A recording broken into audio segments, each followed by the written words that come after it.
يا دتك تاجر جري حسن شيخ الشيخ شريف هرت Duqbilow ولا قاعد فيه Kismaayo حيل ضد عقدة يقارن Kismaayo مجمع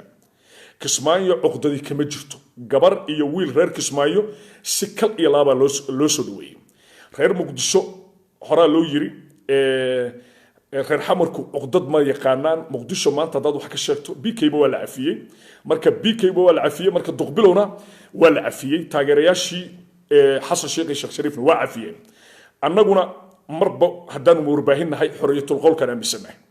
qofkiinu xor yahay aragtidiisuna ay sax tahay annagu taa shaqo kuma lihin marka Duqbilow waxa uu noqday calaamad dadka ka yaabisa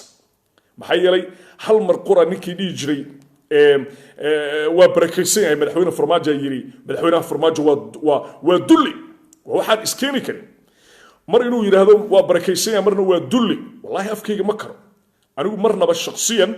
madaxweynaha dalka ma dhaho waa dulli waxaan isticmaalaa erayga madaxweynaha Soomaaliya qaladaadkiisa anigu shakhsiyan shaqo ku maliya shakhsiyan asaga shaqo ku maliya dhaqankiisa u gaarkaana wax aan shaqo ku leeyahay malaha marka Duqbilow calaamad yaab loo noqday waxaan xusuustaa isaga saaxiibkii ayaa hadda ka hor Belgium wuxuu ku salaamay madaxweyne farmaajo gacantu ku salaamo saasiir gacantan waa barakaysan tahay madaxweyne farmaajo salaantay maxay yeelay madaxweyne farmaajo aadan u salaamay horta dad aad u sharaf badan 100 qof iyo guud ahaanba mas'uuliyiintii daawanaysa aadan idin salaamaya wuxuu yiri gacantan waa sharaf badan tahay nin qiimaysan lagu salaamay anigu waxaan islahaa wuxuu dhihi doonaa sheekh hebel wuxuu dhihi doonaa wadaad hebel kuye saddex calaamadood nin Allah subhanahu wa ta'ala siya lagu salaamay waxa lagu salaamay nin ilaahay sami uga dhigay nabigeena Muhammad waxa lagu salaamay nin aabihi sami uga dhigay nabigeena aabihi waa Maxamed Cabdullaahi waxa lagu salaamay kuye nin guursaday xaasaska nabiga gabadhii ugu sharafta badneed qaabkeedii iyo magaceedii le Zaynab madaxweyne farmaajo ninkiisaas dhahaya waxaan arkay muddo yar gudaheed bishii dhamaatay aniga bishu hadday dhamaatay hadday bilowta isku jiyaan ku hadlaa maxay waxaan ay wari horta kala barta dadka inaan idin baraan maanta jeclahay anigoo fursadan ka faa'iideysanay qofka laalush qaata shanta bishan hadal ku hadlaa 20ka bishan hadal kale ku hadlaa dhageysadalkii laalush qaatu shanta bishan hadal ku hadlaa 28 bishan hadal kale ku hadlaa shanta bisha waa markay lacagta soo gaadho wuu qoslaa laakiin anigu 28ka bish iyo shanta bisha isku hadalan ku hadlaa sida darteed horta waa sire barta wuxuu yiri marka ninkii saas ahay wuxuu soo galay muddo yar shanta bisha la gaaray maalintu noo sheegay shanta bisha ay ahayd 28 bisha la gaaray lacagta dhamaatay mugt aw ninkii boqorana oo salaantiisa saas leeyahay aw ileen qarashkiya go'ay kuye madaxweynaha afkay ma karo madaxweynaha waa dulli ninaan shalay anigu amaanay inaan maanta wax ka sheegay gisuul madaxweynihii waa dulli hada waa madaxweynihii barakaysnaa waa madaxweynihii salaantaas lagu salaamay kooxda nabad iyo nolol runtan idin sheegaya dhibka dalka ay gaarsiiyeen awgeed hal haaday oday awoowaha wuxuu dhigi jiray hal haaday iyo hal haybiha hadgeeda waayaatihiin igana raal aad shirku isma fiicnin saasuu dhigi jiray oday awoowaha wuxuu dhigi jiray ama abkowgay wuxuu dhigi jiray hal haaday iyo hal haybiha hadgeeda waayaatihiin waxaad arkaysaa marka shalay nin fadwo jiray oo maanta mucaarada iyo farmaajo waxaad arkaysaa shalay nin boqor ku tilmaami jiro maanta mucaarada waxaan mar labaad ku celinayaa walaalayaal inta social media ka hadasha ilma adeerayaalow irsaaqada ilaah baa qora irsaaqada ilaah baa qora shalay qof aad wax ka sheegtay maanta ha amaanin ilaahay ka cabso maanta ha amaanin dadku way ka kalsooni bahayaan maxay yeelay maanta haddaan axmed madoobe amaano biritan cidi ugu salaama wallahi wax soconaya maaha marka intaas waxaan uga gudbayaa guud ahaan waanada marka raggu waa jabeen been idin sheegi maayo maanta waxa soo haraya waa shanta Soomaaliya iyo guusha anigu dhibka ka dhacaya Soomaaliya dhibkayga dhibkaas waa dhib runtii muuqda nafla caarigu marka maxay maciin bidaan waxay maciin bidaan meel ay qabsadaan malaha mugti guluuska shaatiga inay qabsadaan xataa waa ka soo dhowdahay Cabdullaahi Balwaan waa saas Cabdullaahi Balwaan waa saas anigu runtan ka hadlaa xaqiiqdan gudbiya wajigaygu shanta bishana waa nooc 28 bishana waa isla noocii aniga goorta qarash soo gaaro iyo goorta anshiidka ay intaba ilaah baa ceebtayda asturay maxaa yeelay waxaan ahay qof kalsoonitaa ku qaba marka aad wariyinimadaadu ay dhabtahay waa noocaas markii wariyinimadaadu dhabtahay waa nooca laakiin maana daa tiraado xisbi hebel ha loo gurmado maana daa tiraado nabad iyo nolol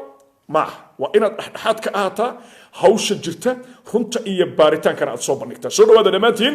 inta aanan qodobada soo socda 32 sargaal oo hal beel ka soo jeeda ayuu Fahad Yaasiin fulinaya amarka madaxweyne Farmaajo xilkii ka qaaday amarka waxa soo saaray madaxweyne Farmaajo hal qabiilay ka dhasheen ma taqaanaan magacyadooda ma taqaanaan qabiilka ay u dhasheen Allah ceebta asur waxaan idin hayaa xog arinta ku saabsan inta aanan u guda galin waanada walaalayaal tan anigu qabiil ugu ma tala gelin waxa jiri jiray 3 sano ka hor qofka Itoobiya aad waxa la dhigi jiray qarankii uu iibsaday Soomaali baa israacday Soomaali uu iibsaday maantana Itoobiya waa lagu faanaa sidii wax u jiraan shalay waxa jiri jirtay in qofkii Kenya aad wax laga sheego maantana Kenya waa lagu faanaa sidii wax u jiraan waa shaqada aniga aan qabta markan runtan idin sheegaya shalay nacayb kale ma jirin adaa kursiga laga kacsanay shalay nacayb kale ma jirin adaa kursiga laga kacsanay waxaan ku sheegayaa nabadii nolol inay bartay 10 ah kaalay adeerka ila caay adeerkeena ila amaan waxyaabo aan anigu ku qosol markaan arko kuyi kaal adeerka waa tuuga kaala ila caay kaala adeerka ila amaan soo dhawaada dhamaantiin waa 7 bisha koowaad sanadka cusub 2020 qodobadii ayaan hadda u gudagalaya soo dhawaada si share gareeya la wadaaga asxaabtiina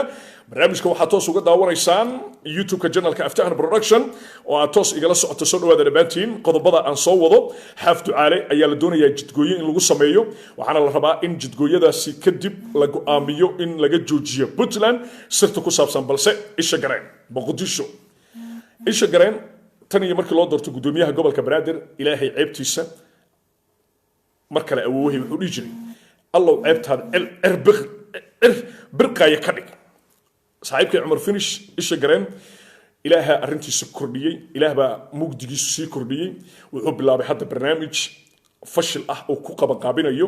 inuu ka dhigo magaalada Muqdisho magaalo madaxweyne Farmaajo kaliya u daboolan waxa la bilaabay hanjabaad ku aadan in qof kasta oo xisbiyada taageera ama sawirka saarto WhatsApp bal nacaybka soo socda eega inaad adigu WhatsApp-kaaga la kontrolo waa wax la yaab oo ka yaabinaya marka Muqdisho la istaagaya oo lagu qabanaya waxa lagu leeyahay mobilkaaga tus waa tusaysaa WhatsApp-ka sawirkee ku saaran nina ku saaran mugta tusaale ama walaalka ama adeerka ama xildhibaankaaga ama awoowaha waxa lagu leeyahay kan waa naqaanaa laga yaabo inuu awoowaha uu yahay oo gurigiisa ka jooga kan waa naqaanaa ma taqaani miya xisbiga himilo qaran uu ka tirsan yahay xara Muqdisho taas ka bilaabtay oda abkowga ama awoowaha ku saaraya kuyi qabta kan iyo ka tirsan yahay xisbiga himilo qaran xara arintu meesha si Umar Finish ka maraysa isha gareen in WhatsApp-yada iyo Facebook-yada u baaray ka maraysa marka waxaan leeyahay Umar Finish dadkaaga dhimanaya inaad WhatsApp ii baarto aqligaagu inta inuu ka wan yahay bay dadka qaar u malay jireen hadda waxa la sheegay mid daawadayaasheeda kamid ah Muqdisho lagu qabtay iskooyska lambar 4 waa la weydiiyay oday awoohiis oo iska xasuusanayo dhintay muddo dheer oo jacayl u qabo awoohiis soo saarto odayga soo dhintay ma taqaanaa Farmaajo intuusan madaxweyne noqon waa la qabtay wallahi daawadahaygu kamid yahay waa la qabtay cali duqa ma taqaanin miya Axmed Madow ku tirsan أحمد مدوه تاجرسيه والله قبتي أضيق والله قبتي وراه عنك وخيلنا مركو حليه ولا ليالو ور أسكتي عيدا كدولة داي ور أوه سد حسنا كورو أنتي ما وانا كان وأضياش الدور تحل باندي أحمد مدوبي مقعابي أخلي قرتي تصومريا سنو هذا وقت بدن كم قادر يؤدى دوما 60 تضبط بيشك هذا لبكون يوم لباتن أياد إجلاس عنيسان فيسبوك عبد الله بلوان يوليبا يوتيوب كأفتحن برودكشن قضبضة أيام قرنوا كده قلي دونا وحربا إنهم كهر مرة رئيس الوزراء غيره أو جوجر وسمرب أيام يجري وحن أطلق هذا كرماها وان أبوبيا هدي مدحوين أحمد دعالي جيل حاف وطقو مقالة الجروة مامل كبوتلان رئيس الوزراء صببته بوتلان وجدي أحمد دعالي جيل حاف بحيث حربا إن aad u bogaadiyo aadna u soo bandhigo inta aanan marka u guda galin waxaan rabaa in aan 1200 ay daawanaysa iyo dadka idaawo dooraba waxaan aad uga mahad celinayaa on hortiina ka cadeynaya in channelkaygu Aftahan Production oo mahad ballaaran u hayo hogaamiyaha Somali Community Board waa jaaliyada Soomaaliyada Koonfur Afrika mudane Amir Sheikh oo ah nin mas'uula oo aad u qiimo badan ayaan caawa ama galabta ama haddaad aroor idaawanaysa حنورتينا كعدينيا إنه يهي شخص سياسي وأد وجودو أو كمدا هالوضعنا ده جالية كوفر أفريقيا عامر شك ذكرت هذا محل يهي جنرال كأفتان برودكشن قيمة وينو كو هيا بقادين يشرف أيونا جنرال كو أدر وحكوا ليه هو كان لو باهي يهي دتكونا إجعليهن إن شاء الله وحرجينا يا بريد تنبه ama maalmaha nagu soo aadan adigoo xildhibaana inaan arko marka waxaan leeyahay waad mutaysatay qof kasta oo kaalin saxaafadeed ka qayb qaatana waxa uu mudan yahay in loo mahad celiyo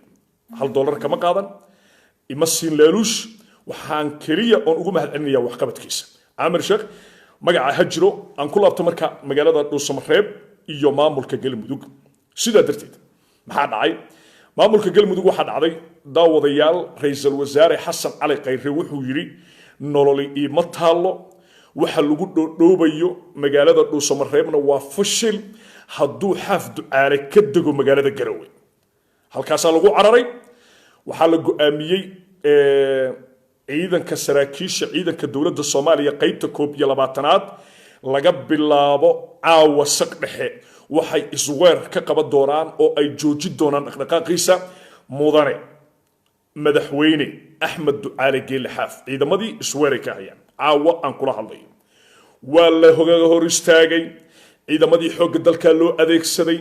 sidee wax u dhaceen marka inaan turxaan bixiyaan doonaya marka fadlan si share gareeya la wadaaga asxaabtiina intaan u guda galin 8 bisha Janaayo ama January 2020 waa sanad guradii koowaad maalintii Saciid Cabdullaahi Dani la doortay dani waxa la doortay 8 bishii koowaad sanadkii tagay 2019 hal sano ayuu hogaamiye u yahay Puntland wax badan ayuu qabtay sida ay hadalka u dhigayaan wax garadka culimaa u diinka iyo shacabka maamulka Puntland dani barito waxa u tagi doona mudane Axmed Madoobe madaxweynaha Jubbaland waxaana si weyn loogu soo dhaweey doona anigu dhulka Puntland haddaan idin turjumo micnuhu waa dhulkii uduga